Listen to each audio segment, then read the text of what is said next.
이 시간에는 요한계시록 17장 1절부터 6절 말씀까지 읽었습니다. 오늘은 요한계시록 41번째 시간으로 부제목은 큰 음녀가 받을 심판 첫 번째 시간입니다. 이제 오늘부터 우리가 살펴보는 요한계시록 17장부터 19장 10절까지는 도대체 이렇게 하나님을 화나게 하는 하나님의 진노를 산 큰 성 바벨론이 도대체 뭐냐, 이 정체가 무엇인지에 대한 구체적인 설명과 함께 이제 큰 음녀라는 존재가 나오는데 이름만 다르지 똑같아요. 큰 성 바벨론, 큰 음녀 똑같습니다. 근데 이 1절에 뭐라고 나오냐면 이 큰 음녀가 받을 심판을 내게 보이리라 그래요. 자, 본문 1절 말씀 다시 한번 읽겠습니다. 시작. 또 7 대접을 가진 7 천사 중 하나가 와서 내게 말하여 이르되 이리로 오라. 많은 물 위에 앉은 큰 음녀가 받을 심판을 내게 보이리라. 자, 로마 황제의 박해로 지금 이 사도 요한이라는 사람이 지금 뭘 대변하고 있느냐? 로마 황제의 박해로 말미암아 지금 무기력하게 신앙이 흔들리고 있는 이스라엘 백성을 대변하고 있어요. 지금 굉장히 약한 상태예요. 두려운 상태예요. 그런 사도 요한에게 본문에서 그림을 하나 보여줍니다. 이 그림의 내용이 뭐냐 하면 큰 음녀가 심판을 받는다는 내용이에요. 그런데 이 큰 음녀가 어디 앉아 있다 그랬어요? 많은 물 위에 앉아 있다 그랬어요.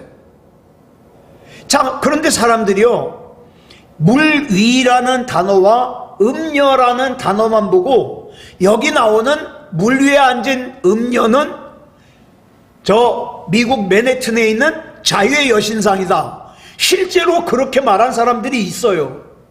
근데 한번 보자고요. 자유의 여신상이 앉아 있어요? 서 있어요? 서 있어요. 서 있어요. 이 자유의 여신상을 말하는 게 아니에요. 그게 성경을 잘 해석해야 되는 거예요. 여기 나오는 물이 뭘 뜻하는지 본문 15절을 보면은 설명하고 있어요. 같이 읽어볼까요? 시작. 또 천사가 내게 말하되 내가 본 바 음녀가 앉아있는 물은 백성과 무리와 열국과 방언들이니라. 분명히 설명하고 있잖아요. 지금 큰 음녀가 물에 앉아있는데 이 물은 뭐라고요? 백성과 무리와 열국과 방언들이라고 했어요. 근데 앞에서 분명히 말씀드렸어요. 앉아있다는 것은 뭘 상징한다고요? 통치한다, 다스린다, 지배한다, 이걸 상징해요. 그러니까 큰 음녀가 많은 물 위에 앉아있다는 것은 무슨 뜻입니까? 이 세상의 수많은 나라들이 사탄 마귀의 영향력 아래서 통치를 받고 있다는 뜻이에요. 지금 현재 그래요, 안 그래요?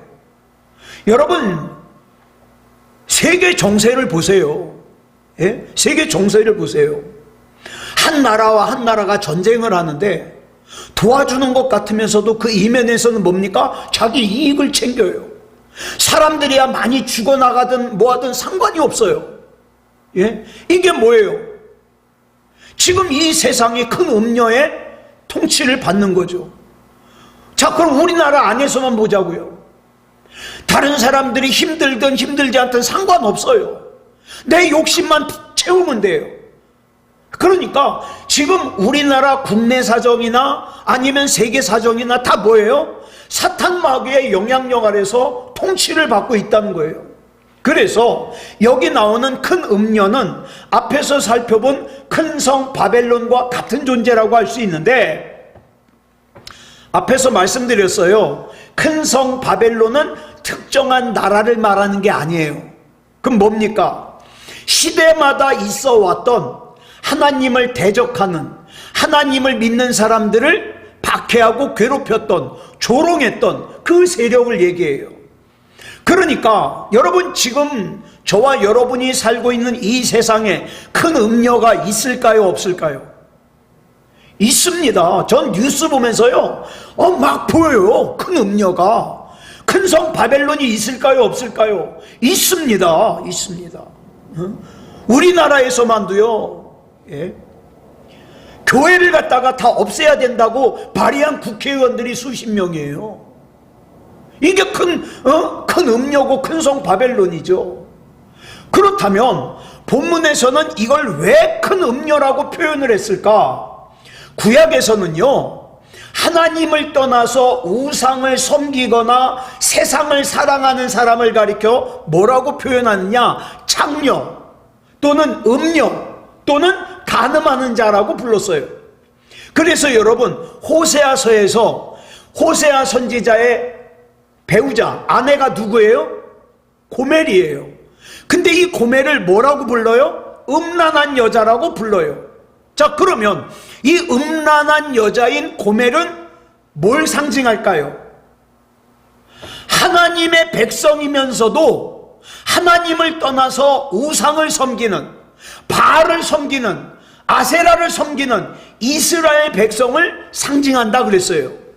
그래서 이스라엘이 하나님을 버리고 계속 우상을 섬길 때 하나님은 이사야 선지자를 통해서 그렇게 우상을 섬기는 이스라엘 백성을 뭐라고 얘기를 했는가? 줄친 것만, 이사야 1장 21절에서 줄친 것만 시작. 신실하던 성읍이 어찌하여 창기가 되었는고. 신실하던, 믿음이 좋던, 하나님을 기쁘게 하던 그 성읍이 어찌하여 창기가 됐냐, 창녀가 됐냐 이 말이에요. 우상을 섬기냐. 당시 로마 제국은 많은 나라들을 식민지로 삼고 있었습니다. 그래서 로마 제국의 식민 지배를 받고 있는 나라들과 도시들에게 로마에서 충성 경쟁을 시키는 거예요. 로마 황제에 대한 충성 경쟁을 시켜요. 그래가지고 어떻게 해요?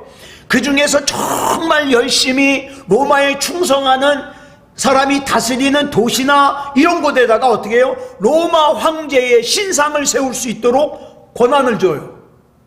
여러분, 로마 황제의 신상은 아무데나 못 세워요. 허락을 해줘야지 세워요. 그러면 정치하는 사람들은요, 어떻게 해서든지 자기가 다스리는 곳에 로마 황제의 신전을 세우려고 막 엄청난 경쟁을 하는 거죠. 왜요? 이 사람들이 진짜 로마 황제에게 충성심이 있어서요? 그게 아니에요. 그 자기가 다스리는 도시에 로마 황제의 신상과 신전을 세우면요, 그로 인하여서 얻어지는 경제적인 이익이 크고요, 그 다음에 중앙 정치로 나갈 수 있는 기회가 주어져요. 그러니까 경제적인 이익과 정치적인 이익을 위해서 로마 황제의 신전을 갖다가 로마 황제의 신상을 유치하려고 그러는 거죠. 그래가지고 로마 제국의 식민지하에 있던 도시들과 나라와 이런 데는요, 그 로마 황제의 신상과 신전을 세우려고 막 혈안이 돼 있어요. 자, 그러면 여기서 왜 이 존재를 음녀라고 표현을 했을까요? 성적인 표현으로. 이런 표현은요, 에스겔이나 예레미야나 호세아에도 나와요. 하나님보다 다른 걸 더 귀하게 여기는 걸 갖다가 성경은 뭐라 그래요? 음행이라 그래요. 쉽게 말해서 바람난 거예요. 성경은요, 하나님보다 다른 걸 더 사랑하는 것을 바람났다 그래요. 이유는 역설적으로 하나님께서 우리를 연인처럼 사랑하셔요. 예? 그래서 성경에 보면 우리 하나님을 질투하시는 하나님이라고 4번이나 기록하고 있어요. 자, 그렇다면 저와 여러분 한번 돌아보자고요. 나는 영적인 간음과 상관이 없는가? 여러분, 저와 여러분이 정신 똑바로 차리지 않으면요, 나도 모르는 사이에 내가 뭐하고 있어요? 하나님을 이용해서 세상의 욕망을 채우려고 하는 영적인 간음을 내가 저지르고 있는 거예요. 우리 한번 자기한테 질문해 보자고요. 나는 지금 세상을 더 사랑하고 있는가? 하나님을 더 사랑하고 있는가? 굉장히 중요한 질문이죠. 자, 본문 2절 보겠습니다. 시작. 땅의 임금들도 그와 더불어 음행하였고 땅에 사는 자들도 그 음행의 포도주에 취하였다 하고. 자, 땅에 속한 사람들은요, 하나님보다 세상을 더 좋아하게 돼 있습니다. 교회를 다녀도 땅에 속한 사람은 세상이 더 좋아요. 예배 드리는 것보다 세상이 더 좋아요. 그렇다면 이런 사람들은 음녀와 함께 음행을 저지르고 있다고 할 수가 있겠죠. 이걸 본문 2절에서 땅의 임금들도 큰 음녀와 더불어 음행하였다, 이렇게 표현하고 있는 거예요. 여러분, 성경에 나오는 이 음녀라는 개념의 첫 출발이 어디서부터냐면, 여러분, 아합 왕의 아내 이세벨 왕비 아시죠? 이세벨 왕비가 시작이에요. 이세벨 왕비가 그 북이스라엘의 아합 왕의 아내로 결혼을 하러 오는데, 이 이세벨 왕비의 아버지가 누구냐? 시돈에서, 이 아버지 이름이 엣바알이에요. 엣바알. 이 엣바알이라고 아스다롯이라는 우상을 섬기는 제사장이에요.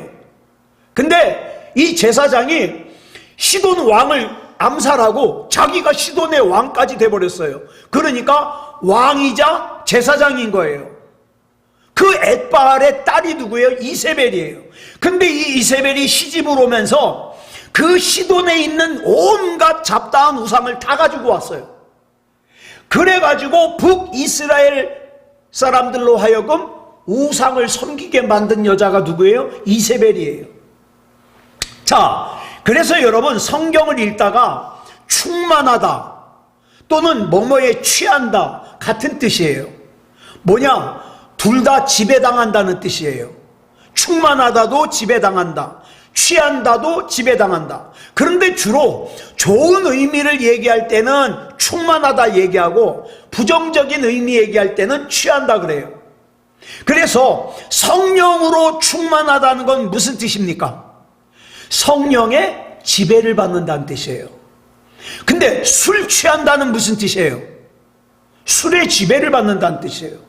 성경에 보면요, 포도주도 두 가지 의미가 있어요. 두 가지 메시지를 담고 있어요. 하나는 본문같이 취한다는 개념의 메시지가 있어요. 또 다른 하나는 뭐냐면 예수 그리스도의 보혈을 상징합니다. 그래서 요한복음, 우리가 앞에서 살펴본 요한복음 2장을 보면 예수님께서 갈릴리 가나라는 곳에서 공생의 첫 번째 기적으로 물로 포도주를 만드시는 내용이 나와요. 여기서의 포도주의 의미는 뭐냐? 기쁨입니다. 기쁨, 구속의 기쁨, 구원의 기쁨. 그래서 포도주는 세상적으로는 어때요? 쾌락을 추구하는 악한 세상을 상징하는 한편, 또 하나는 뭡니까? 하나님께서 주시는 구원의 기쁨을 상징하기도 해요. 두 가지 의미죠. 그러니까 여러분, 가나 혼인잔치에서 포도주가 떨어진다, 무슨 뜻입니까? 기쁨이 중단될 위기라는 거예요. 기쁨이 중단될 위기. 여러분, 이것이 또한 현재 우리가 살고 있는 이 세상의 상황이기도 합니다. 하나님께서는 원래 저와 여러분이 기쁨을 누리면서 살도록 창조하셨어요. 그런데 그래가지고 우리를 창조하신 다음에 하나님이 뭐라고 말씀하셨어요? 보시기에 좋았더라. 사람을 창조하시고는 보시기에 심히 좋았더라 그랬어요. 좋았어요. 그런데 아담과 하와가 범죄함으로 기쁨이 사라졌어요. 즐거움이 사라졌어요. 저와 여러분이 탐욕스러움에, 또는 저와 여러분이 세상과 짝하여 사는 바람에 기쁨을 잃어버렸어요. 예? 즐거움이 중단됐어요. 그런데 예수님께서 그 중단된 기쁨을 회복시켜 주려고, 중단된 즐거움을 회복시켜 주려고 어떻게 해요? 이 세상에 오셔서 피를 흘려주셨는데, 이게 또 포도주를 상징하는 거예요. 그래서 예수님께서 물로 포도주를 만드셨다는 것은 술을 만드셨다는 개념이 아니라 예수님께서 보혈을 흘려주심으로 잃어버린 구원을 회복하고 중단된 기쁨을 다시 회복하고 중단된 즐거움과 평안을 다시 회복한다는 것을 뜻합니다. 그러니까 예수님을 진짜 나의 구주로 영접하고 믿음다운 믿음을 가지는 사람만이 어때요? 중단된 기쁨을 회복할 수 있어요. 중단된 평안과 중단된 즐거움을 회복할 수 있어요. 여러분, 인류는요, 예수 그리스도께서 죽으심으로만 구원을 받아 잃어버린 하나님의 형상을 회복할 수 있어요. 중단되었던 기쁨, 중단되었던 즐거움을 회복할 수 있어요. 그러므로 본문에 나오는 포도주를 볼 때 우리가 좀 생각을 해야 됩니다. 이 포도주가, 지금 이 성경에 기록되고 있는 포도주가 선한 기능으로서의 포도주를 뜻하는가, 악한 기능으로서의 포도주를 뜻하는가, 이걸 뭐라 그래요? 분별력이라 그래요. 영적인 분별력.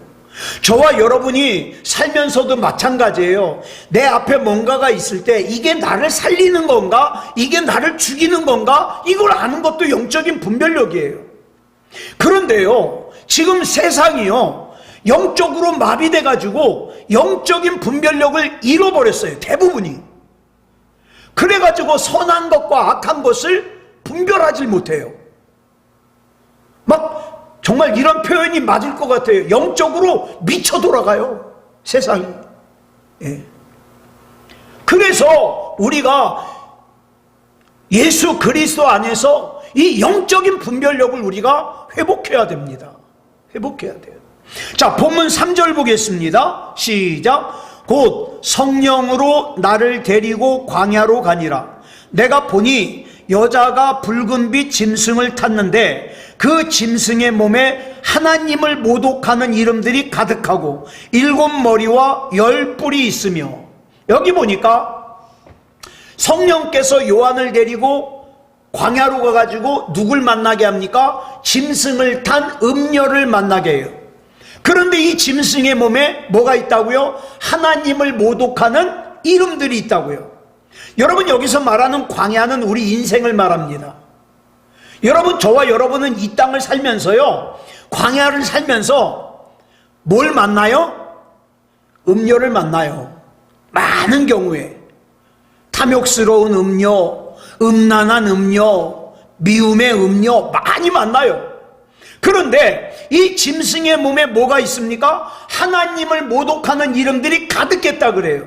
여러분, 우리가 앞에 요한계시록 12장에서 뭘 살폈냐면, 광야로 이끌고 가가지고 뭘 양육한다 그랬냐면 사랑하는 자를 양육한다 그랬어요.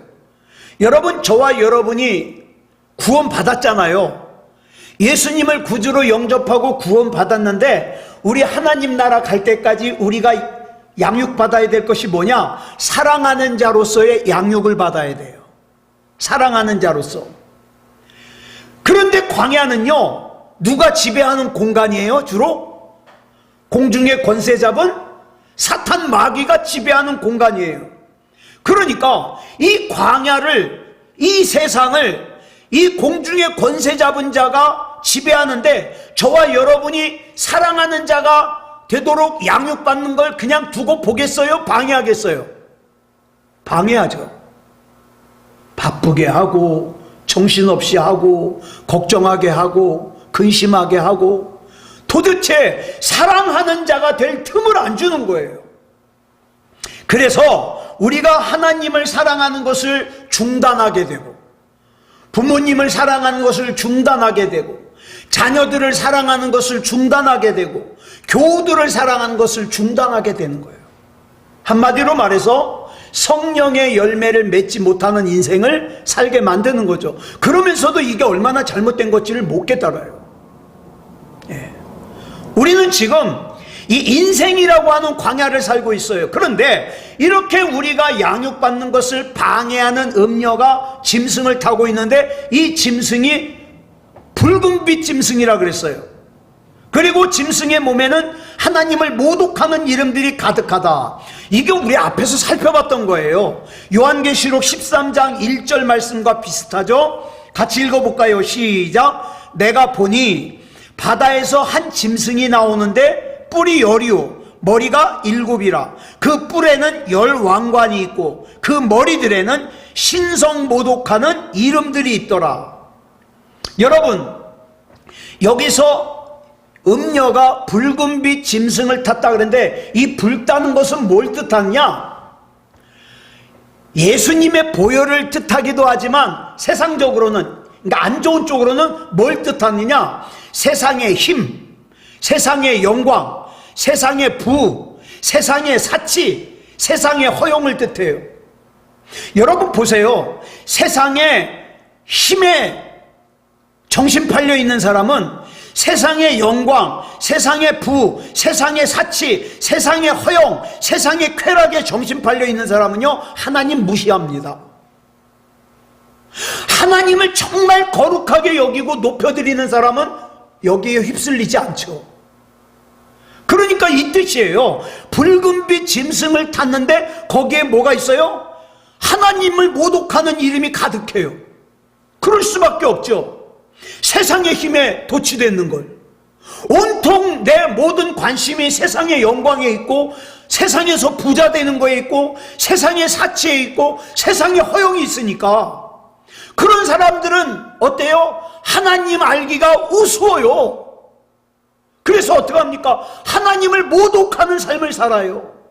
그러다가 언제 하나님 찾아요? 힘들어지면 찾아요. 힘들어지면. 자, 그 다음 이어지는 본문 4절을 볼까요?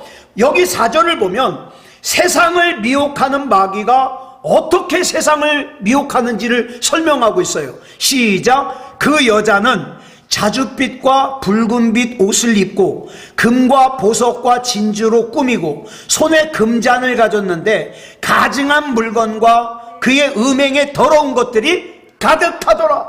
여기 보니까 짐승의 색이 무슨 색이라 그랬어요? 붉은색. 그리고 여자가 입은 옷의 색이 뭐예요? 붉은색, 자줏빛. 자, 보세요. 한 팀이에요. 한 팀. 그런데 이 여자가 금과 보석과 진주로 꾸미고 손에 금잔을 가졌어요. 일단 뭐예요? 참 머릿속에 그려보면 화려해요. 그죠? 아주 화려해요. 세상의 힘, 세상의 영광, 세상의 부, 세상의 사치, 세상의 허용이 아주 화려해요. 그래가지고 막 돈도 펑펑 쓰고 살고 싶어요. 사람들에게 박수 받으면서 살고 싶어요. 굉장히 멋있어 보여요. 여러분, 로마 제국의 모습이 굉장히 화려했어요. 세상에서 말하는 성공의 모습은 화려한 겁니다. 그래서 세상의 모든 사람들이 그 화려함을 추구해요. 심지어는 하나님을 예배하는 사람들조차도 하나님 앞에 뭐 달라고 기도해요? 세상에서의 성공과 화려한 삶을 살 수 있게 달라고 기도해요. 그래서 어떤 사람은 강단에서 그러죠. 예수만 믿으면 세상에서 힘이 생긴대요. 예수만 믿으면 영광을 얻는데요. 예수만 믿으면 부자가 된대요. 거짓말이에요. 예수님 똑바로 믿으면 그렇게 되지 않아요. 오히려 디모데전서 2장 9절을 보니까 순결한 성도들의 옷차림이 어때야 되는지를 설명하고 있어요. 같이 읽어볼까요? 시작. 또 이와 같이 여자들도 단정하게 옷을 입으며 소박함과 정절로서 자기를 단장하고 따은 머리와 금이나 진주나 값진 옷으로 하지 말고. 이거는 좀 이해가 좀 달랑말랑하죠. 이걸 갖다가 표준 세번역 성경으로 보니까 아주 이해하기가 쉬워요. 9절부터 10절까지 보겠습니다. 시작. 이와 같이 여자들도 소박하고 정숙하게 단정한 옷차림으로 몸을 꾸미기 바랍니다. 머리를 어지럽게 꾸미거나 금붙이나 진주나 값비싼 옷으로 치장하지 말고 하나님을 공경하는 여자에게 어울리게 착한 행실로 치장하기를 바랍니다. 그랬어요. 여러분, 음녀의 모습과 정반대의 모습이죠. 즉 이런 뜻이에요. 교회야, 교회인 너희들은 음녀처럼 세상의 화려함과 사치로 겉사람을 꾸미려고 하지 말고 소박하고 정숙하게 착한 행실로 너희 속사람의 아름다움을 꾸며라. 그래서 이 당시 로마가 이스라엘을 식민 지배했는데 로마에서 정치하는 사람들의 제1순위 결혼 상대자가 누군지 아십니까? 그렇게 예수 믿는 사람들을 박해하면서도 자기 아들은 누구에게 장가 보내려고 그래요? 예수 믿는 아가씨에게. 왜요? 예수 믿는 아가씨는 더 볼 필요 없거든. 소박하고 정숙하고 착하고 속사람이 아름답거든요. 그래서 참 웃긴 아이러니예요. 로마가 예수 믿는 사람들을 박해하면서 자기 아들은 예수 믿는 처녀에게 장가 보내려고 그러는 거예요. 예. 여러분, 그런데 이 음녀가 지금 어때요? 금잔을 들었어요. 금잔. 뭐 건배하는 거 같잖아요. 건배하는 거. 자, 이 금잔은요, 세상의 힘, 세상의 영광, 세상의 부, 세상의 사치, 세상의 허영의 절정이에요. 위하여! 위하여 이거예요. 그런데 이 금잔을 갖다가 속 안에 들여다보니까 뭐가 들었어요? 가증한 거. 하나님이 미워하는 게 들었어요. 자, 그래서 음녀와 짐승의 수중에 들어있는 세상은요, 진노의 포도주에 취해가지고 어떻게 해요? 미친 마음을 품고 미친 생각을 하고 미친 짓을 하면서 살다가 결국에는 멸망당한다는 거예요. 멸망당한다. 예. 그런데 이 금잔 안에 있는 게 뭐라고요? 가증한 물건, 음행의 더러운 것들이라 그랬어요.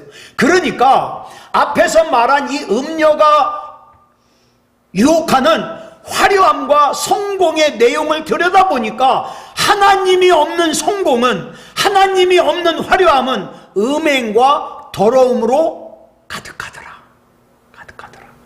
그러니까 아무리 좋은 스펙을 가지고 세상에 살아도 그 안에 예수 그리스도를 담지 않으면 아무것도 아니에요. 아무리 세상에서 높은 명예를 가져도, 아무리 세상에서 재물이 많다고 하더라도 예수 그리스도 없는 세상의 화려함은 제가 가면 갈수록, 나이를 먹으면 먹을수록 느끼는데, 화장하고 나면 약간의 유골가루밖에 안 남아요. 정말 안 남아요. 간혹 연예인들이 보면은 겉으로 보이는 삶은 굉장히 화려하죠. 근데 실제 그 삶을 들여다보면 어때요? 비참한 사람들 많아요. 한때 잘 나가던 사람들도 막 고시원 전전하면서 살고, 그죠? 자, 기억하세요. 예수 그리스도 없는 삶은 겉으로 아무리 화려해 보여도, 성공한 것처럼 보여도 결국에는 아무것도 아니다. 그렇지만 이미 사탄 마귀에게 사로잡힌 영혼은요, 구원으로 가는 복음을 말하면 비웃어요. 무시해요. 이 얘기를 하면요, 콧방귀를 껴요. 그 이유를 로마서 13장 2절에서 설명하고 있거든요. 같이 볼까요? 시작. 그러므로 권세를 거스르는 자는 하나님의 명을 거스름이니 거스르는 자들은 심판을 자취하리라. 자기가 심판을 끌어들이는 거예요. 예. 즉 음녀의 금잔 속에 우상을 섬기는 더러운 것과 가증한 것을 숨기고 그 잔에 들어있는 것으로 세상을 취하게 만들어서 어떻게 해요? 세상에 미쳐 살다가 끝나게 만드는 거죠. 예수님을 부를 틈을 안 줘요. 우리 하나님과 인격적으로 만날 수 있는 틈을 안 줘요. 그게 마귀의 계략이죠. 자, 본문 5절 보겠습니다. 시작. 그의 이마에 이름이 기록되었으니 비밀이라, 큰 바벨론이라, 땅의 음녀들과 가증한 것들의 어미라 하였더라. 쉬운 성경으로 읽어볼게요. 시작. 그 여자의 이마에는 수수께끼 같은 의미를 담은 이름이 하나 새겨져 있었습니다. 그것은 큰 바빌론, 창녀와 이 땅의 악한 것들의 어머니라고 씌워진 것이었습니다. 여기 보니까 음녀의 이마에 수수께끼 같은 의미를 담은 이름이 기록되어 있다고 그랬어요. 그런데 그 내용이 뭐라 그랬어요? 큰 바빌론, 창녀와 이 땅의 악한 것들의 어미. 자, 이 말씀은 여러분 기억하실라는가 모르겠는데 앞에 요한계시록 13장에서 17절의 말씀이 생각나요. 같이 같이 처음부터 읽겠습니다. 시작. 누구든지 이 표를 가진 자 외에는 매매를 못하게 하니 이 표는 곧 짐승의 이름이나 그 이름의 수라. 여러분, 우리는 둘 중에 하나는 반드시 이마에 써야 돼요. 뭐예요? 짐승의 이름이나 그 이름의 수를 쓰든가 아니면 하나님의 이름이나 어린 양의 이름을 쓰든가 둘 중에 하나 써야 돼요. 여러분, 여기 나오는 사람들의 이마와 우리 이마에 적히는 게 달라요. 예수님과 상관이 없는 사람들, 다시 말해서 구원받지 못한 사람들의 이마에는 뭐가 쓰여집니까? 짐승의 이름이나 그 이름의 수가 쓰여져요. 반면에 예수님을 구주로 영접하여 구원받은 사람들의 이마에는 요한계시록 14장 1절을 보니까 뭐가 쓰여 있어요? 줄친 것만 시작. 그들의 이마에는 어린 양의 이름과 그 아버지의 이름을 쓴 것이 있더라. 여러분, 우리 옆 사람 이마 한번 보세요. 보입니까? 주름살밖에 안 보이죠? 우리 주님 앞에 설 때 명백하게 보입니다. 명백하게. 여러분, 우리는 하여튼 주님의 이름을 부르며 주님이 아니면 안 된다고. 때로는 세상에서 조롱을 당해도 답답하다 그래도 그래, 내가 답답해도 난 할 수 없어. 난 주님이 아니면 안 돼. 이렇게 고백하면서 살아야 돼요. 자, 본문 6절 보겠습니다. 시작. 또 내가 보매 이 여자가 성도들의 피와 예수의 증인들의 피에 취한지라 내가 그 여자를 보고 놀랍게 여기고 크게 놀랍게 여기니. 자, 여기 좀 미묘해요. 뭐냐면은 아까 본문 1절에서 뭐라 그랬어요? 천사가 요한에게 많은 물 위에 앉은 큰 음녀가 받을 심판을 내게 보이리라 그랬잖아요. 그래서 오늘 부제목이 뭐예요? 큰 음녀가 받을 심판이에요. 시작은 이렇게 했는데 여러분, 지금까지 우리가 살펴본 요한에게 보여진 음녀의 모습이 어때요? 마치 음녀는 승리의 건배를 갖다가 금잔으로 들고 있고, 그죠? 하나님의 백성이 심판을 받는 것 같아요. 괴롭힘을 당하고, 예? 오히려 세상은 축배를 들고. 여러분, 저와 여러분이 이런 일을 겪을 수 있다 이 말이에요. 지금 살면서 나는 예수님을 믿는데 왜 이러지? 나는 정말 하나님 믿는데 왜 이렇게 답답하지? 이럴 수 있다 이 말이에요. 그러나 여러분, 이게 결론이 아니에요. 요한은 분명히 본문 1절에서 천사가 많은 물 위에 앉은 큰 음녀가 받을 심판을 보여준다 그래서 보고 있는데, 이게 지금 큰 음녀가 심판을 받는 게 맞는가? 그래서 어떻게 해요? 기이하게 이상하게 여기는 거예요. 저와 여러분이 그럴 때가 있다고요. 우리 하나님은 능력이 많으신 하나님인데, 권능이 있는 하나님인데, 내가 그 하나님을 믿는데 내가 왜 이러지? 분명히 하나님은 나에게 승리를 주신다 그랬는데 기이 여길 때가 있다고요. 놀랄 때가 있다고요. 그랬는데 이런 요한의 마음을 알고 본문 7절에 보니까, 이거 안 썼네. 천사가요 요한에게 뭐라 그래요? 왜 놀랍게 여기느냐? 이렇게 물어봐요. 저와 여러분에게 그럴 때가 있다니까요. 저와 여러분이 막 심란해. 난 정말 믿음다운 믿음으로 살고 싶고 하나님의 말씀대로 살고 싶은데 왜 이렇게 내가 어려운 길을 가야 되는지, 힘든 길을 가야 되는지 때로는 이해가 안 가고 납득이 안 돼요. 주님께서 이렇게 말씀하시죠. 왜 그렇게 놀래? 왜 그렇게 이상하게 생각해?